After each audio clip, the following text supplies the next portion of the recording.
اور ابو بکر صدیق رضی اللہ تعالیٰ عنہ، ان کا مقام اور مرتبہ دیکھیں کہ دنیا میں ان کی خواہش تھی کہ یا رسول اللہ صلی اللہ علیہ وسلم میری خواہش ہے کہ میں ہر وقت آپ کو ہی دیکھتا رہوں۔ اب دیکھیں وہ خواہش کیسے پوری ہوئی۔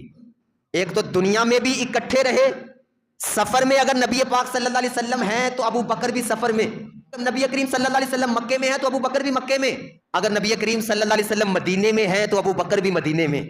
اور پھر دیکھیں اللہ نے صلہ کیسا عطا کیا، ایک دنیا میں بھی اکٹھا کر دیا اور پھر ان کو مرنے کے بعد، ان کے وصال کے بعد بھی نبی کریم صلی اللہ علیہ وسلم کے روضہ انور کے اندر ہی جمع کر دیا، اور قیامت کے دن بھی ساتھ، حوض کوثر پر بھی ساتھ، جنت میں بھی ساتھ۔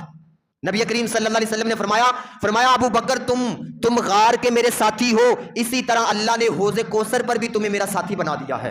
اور فرمایا ابو بکر قیامت کے دن جنت میں تم میرے درجے والی جگہ میں ہوگے۔ اور ایک روایت میں فرمایا اے ابو بکر میری امت میں تم وہ شخص ہو جو جنت میں سب سے پہلے داخل ہوگے۔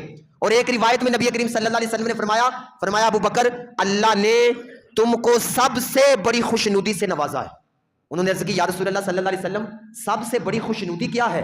تو نبی کریم صلی اللہ علیہ وسلم نے فرمایا ابو بکر سب سے بڑی خوشنودی یہ ہے کہ اللہ قیامت والے دن سب مخلوق کے لیے عام تجلی فرمائے گا، اور اے ابو بکر تیرے لیے اللہ خاص تجلی فرمائے گا۔